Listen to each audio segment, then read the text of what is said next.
Hello everyone, welcome back to Beauty in the Garden. I am T. If you're new to my channel, welcome. So I will be talking to you guys about some of my choices of varieties that I plan on planting up this year. This year I am focusing more on preserving my food this year, so I will be talking about some great varieties that you can plant up that's going to give you a great source of being able to store your food. So you guys, I will touch bases on that. And as well, before we actually just get into this video, if you're new to my channel, you guys, I have here is what I call my seed dictionary.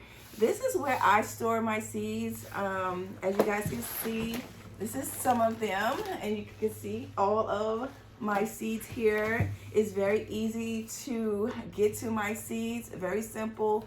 I have been doing this for a very long time, and I do have a tutorial on how to go about I do have a tutorial on going about building a seed dictionary just like this one, and it just makes it so much easier. All right, so what I want to talk to you guys about is some of the varieties that I plan on planting up this March. And to just jump into it, we're going to talk about tomatoes.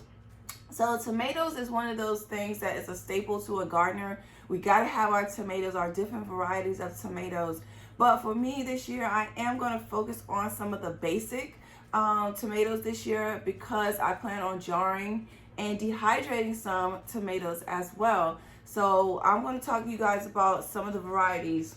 Now, first up, I already kind of took out some of the seeds so that I won't have to dig through my seed catalog to just keep pulling them out of the slots.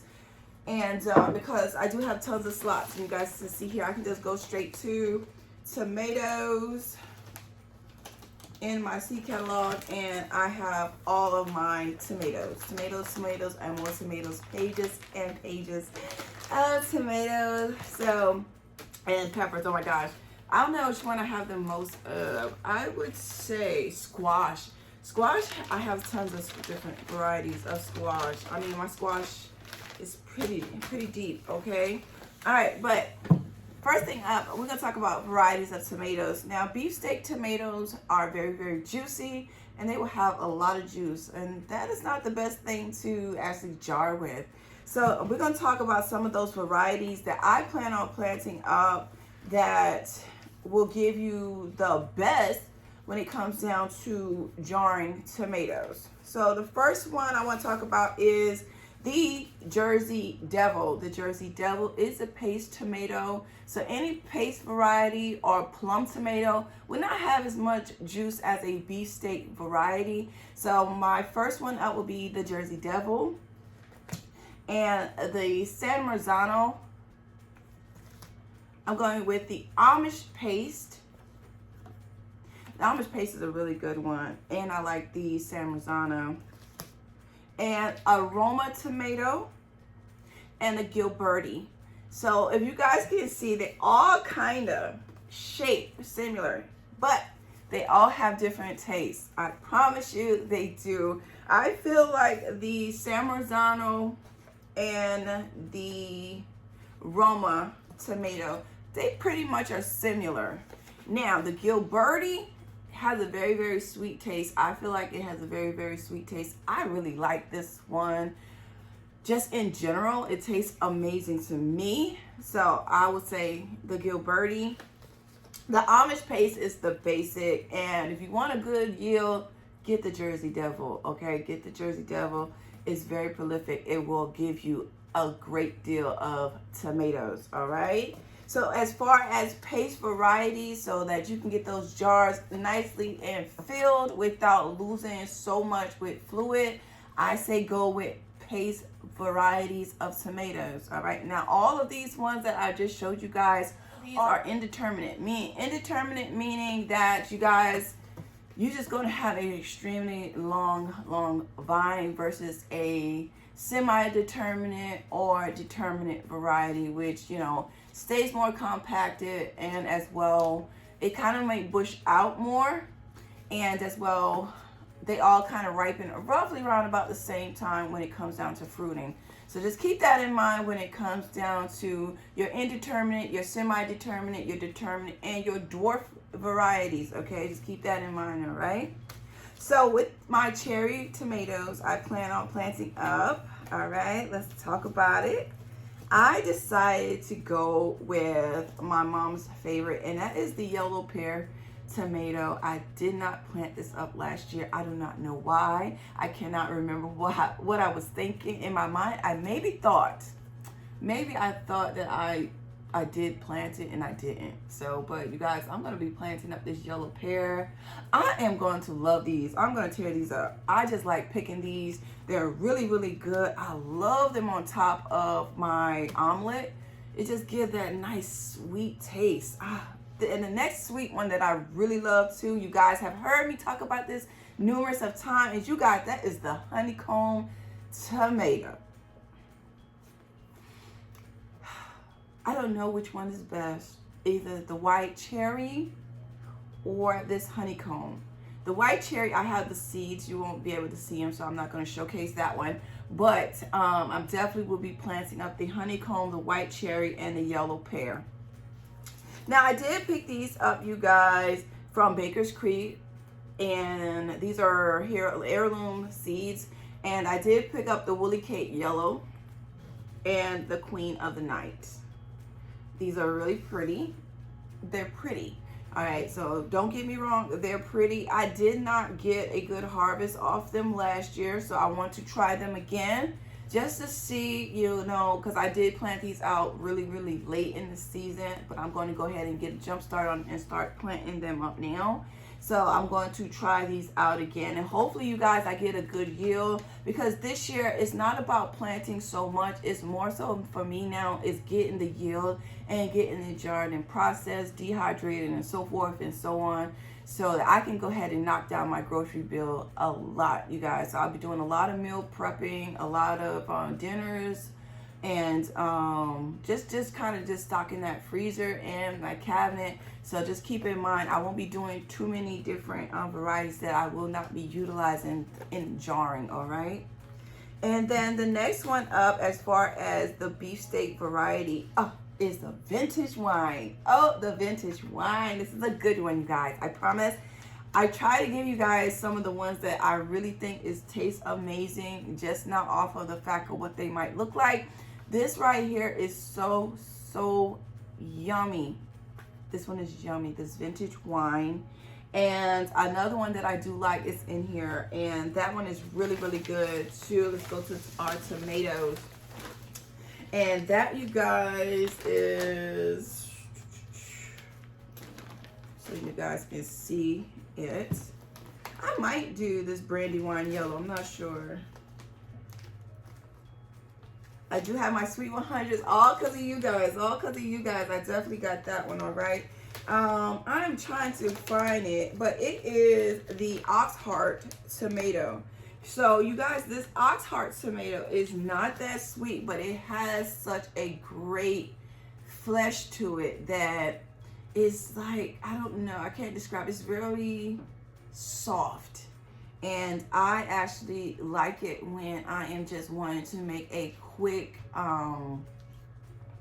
like I put basil, tomatoes, red onions, fresh parsley, a little bit of garlic, lemon juice, and I actually just like kind of just eating that one. And I feel like you get such a nice tomato from that Oxheart. So here it is right here. It is a Oxheart tomato. It is a huge tomato, okay?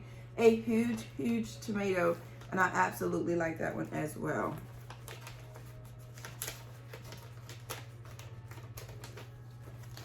Now, as far as pretty tomatoes, there are so many of them, but that Genevieve, I can't get with it. It's like a basket tomato. I haven't found a great basket tomato that tastes really good. So if you guys have any options, go ahead and drop those in the comments for me. If you have any options on a pretty ribbon or basket tomato variety that you think tastes good, because I haven't found one that I feel like it tastes good. It's very, very pretty, but all in all, I'm here for the flavor, and I haven't found one yet that says yum.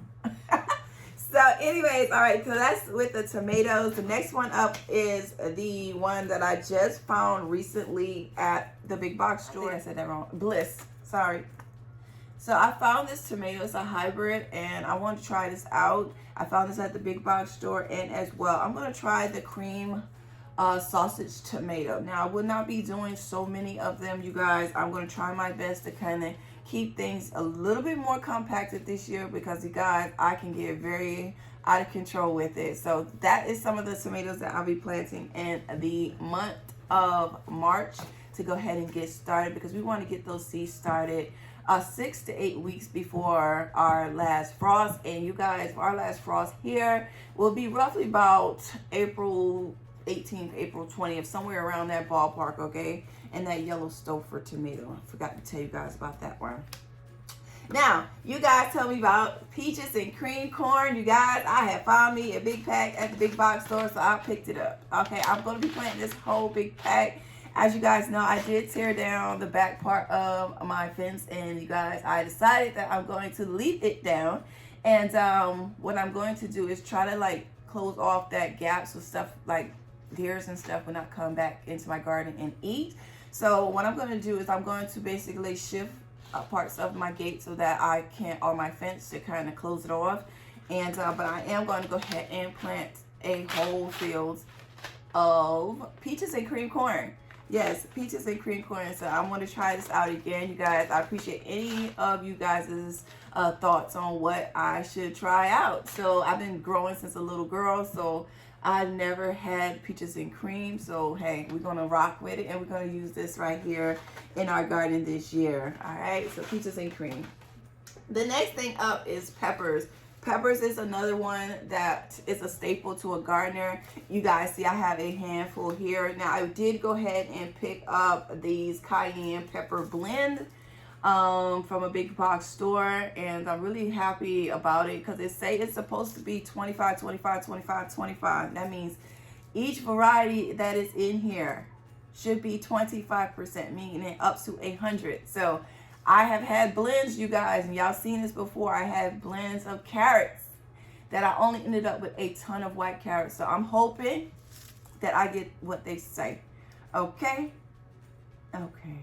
Y'all got my drift? Yeah. We gonna find out now, aren't we?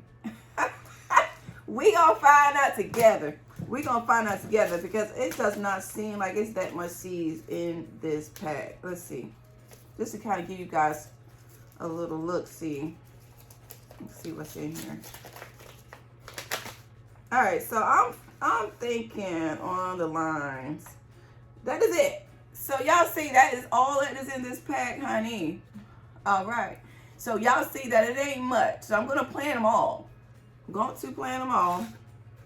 Oh, y'all, I dropped one. Okay, I am going to go ahead and plant them all. It is not that many, so I hope I get a good mix of these beautiful peppers here.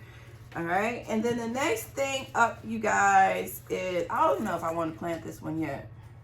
I don't know yet. This is the maybe for me, the pretty orange pepper here. I'm gonna put that to the side with my maybe. All right, so I want to plant up this hot lemon. I only want 2 peppers just because. And if it doesn't work out with the 2 that I'm germinating, they'll also be, because I don't want too many of these. So I'm hoping that I do at least get 1 out of the 2. So I'm going to go ahead and just plant that one up. I'm going to plant up the habanero, the shashuto pepper. I like these. I actually like to roast them in the oven with a little bit of olive oil, salt and pepper, the shashuto. And I'm going to be planting up the Coro de Taro pepper. I really like this one. It's a nice size pepper for it to be. It's almost like the shashuto size. I think it's a little bit bigger, actually. It's a little bit bigger. I really like this one. I really like that one. We got the Yolo Wonder. I'm going to be planting up the pimento pepper. I want to use this for my seasoning, so I want to definitely go ahead and have this to grow as well. The Jamaican yellow mushroom. The Purple Beauty pepper, which is a beautiful pepper. Now you guys sent me the lilac bell pepper, and for some reason the peppers would not stay on. They were getting really small and they were dark, and I was hoping to see that lilac color, but I didn't see that lilac color. You guys tell me, because y'all actually sent me the seeds, and for some reason y'all let me know if y'all had that issue with your lilac bell peppers not being light purple. Y'all let me know. Y'all let me know. Okay? All right, I'm not planting up that one. All right, and then I found at the big box stores is this, the Super Nacho Jalapeno. It is supposed to be a nice size jalapeno. It's supposed to be almost double size, 7 inches. What does it say? 7 inches? Yes, 6 to 7 inches. That's a big jalapeno. I can work with that. I love a jalapeno popper. I love a good jalapeno popper. And then, you guys, I'm going to try out the Chinese giant red bell pepper. And as well, you guys. So you've seen that this one right here, I picked out the cayenne orange and the cayenne purple. I already actually started these seeds. But what I just do with that one. This pack as well has, what did I just do with it, you guys? All right, so this one has the purple, but doesn't have the orange. So I planted up. I just planted it, okay? Because I told y'all guys, I just picked this one up. So I already had started these, all right? So those are my pepper varieties that I plan on planting up, all right? And I will be dehydrating a lot of them so that I can have them throughout the winter months. And I love a good bowl of chili. The next thing up is, as far as greens, this is going to be something that you can just kind of like grow all year long, just to give you guys an idea. And that's that Swiss chard. Swiss chard, Swiss chard, Swiss chard. Swiss chard like the cold, Swiss chard like the heat. You can really plant this up anywhere. And it's a beautiful decorative piece if you want to plant this throughout your garden and give your garden extra pops of color. And I love rainbow chard. I actually have individual packs of each Swiss chard as well. Like I have the magenta, I have a solid white chard, and I probably have it, you guys, in this mix of choices that I put to the side. Let's see, because I want you guys to see. No, it's not in here. So we go to chard. Let's see, chard. So, oh, right here, perfect. See how beautiful? That is the magenta Swiss chard. I have the orange chard. I have a pink chard. So I'll just give you guys an idea of the chards. Pink chard. Ruby red chard. Large ribbon chard. White chard. Yellow chard. So I have all of the chards if I wanted to plant up a different one. So I do have all of those different varieties of chard. And chard is one of the greatest things to grow because it literally lasts all year long. So just keep that in mind. If you just want to keep on harvesting something, like it tastes to me like spinach. So if you like spinach, but spinach will bolt during the spring, when you get into late spring and early summer and late summer, I don't recommend trying to grow spinach because spinach will definitely bolt on you unless you want to grow Malabar spinach, which is, it has a slimier, thicker, velvety leaves, and it could be a texture issue for you if you do not like certain textures. Okay, so Malabar spinach is something you can still grow, but if you do not want that velvety texture, I recommend growing Swiss chard.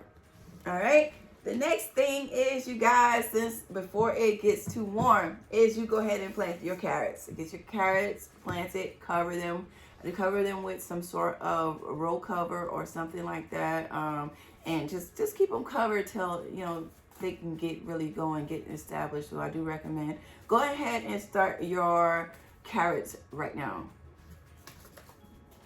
Now, The next thing up, you guys, is brassicas. Brassicas. If you want basically a late spring harvest of brassicas, like your cabbage, your broccoli, and so forth and so on. Anything in the brassica family, go ahead and get planted now. Now, lettuce is the same thing. There are different varieties of lettuce out there, like a slow bolt variety. So keep that in mind when it comes down to lettuce, because lettuce can be really iffy, you guys, and it will bolt. And nobody got time to be wasting on growing things that's going to be bolting, all right? So we want to enjoy our food. Now, I do not recommend growing bok choys once your frost is over. I do not recommend it.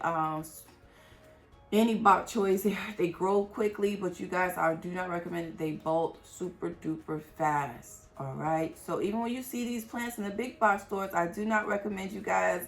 I don't recommend you guys buying lettuce or things like that. I recommend you do it yourself if you can. Okay. And hopefully that saves you guys a little bit of time, not worrying about whether or not you're going to deal with something that might be bolting on you. And yeah, absolutely right. So I hope this video does help you guys out. I am going to be planting out. The last thing is my herbs. I definitely am going to be planting lemon balm. And I do already have a couple herbs already started inside of my grow tent, and that is thyme. And I do have in there a chocolate mint. And I plan on planting up a couple of more different varieties along the way. And you guys, I do recommend just staying tuned to the next episode when I go ahead and get some of these other plants started. So it kind of give you guys opportunity to kind of pace yourself, because you can't turn around and plant your things a little bit too early and then you end up having to do a lot more work. So I do recommend trying not to just over plant right now, but just want to make sure you do get your basics, like your tomatoes, your peppers, things that take a little bit longer to get going. Peppers is definitely something that would take a little bit longer to grow. And I do recommend growing your alliums and your eggplant, you guys, like in January and February, because they take a long time to get going. Flower seeds, January, February, right now, to go ahead and get going if you just want that pretty display that you could pop out into your gardens. So I hope you guys enjoyed my content and my rants about what I'm going to be planting up and why I'm going to be planting them up, just to give you guys an idea of some of these great varieties that you can plant up and that will store very, very well. And we will be going ahead and planting up, literally, you guys, probably the end of March, though, that will be our squash and our melons, because they will get big very, very quickly. Okay, so I hope you guys enjoy my content. Please don't forget to like, comment, and subscribe to my channel. And remember, there's beauty in everyone's garden. And bye-bye for now. Bye-bye, you guys. I appreciate each and every one of you. See you guys in the next one.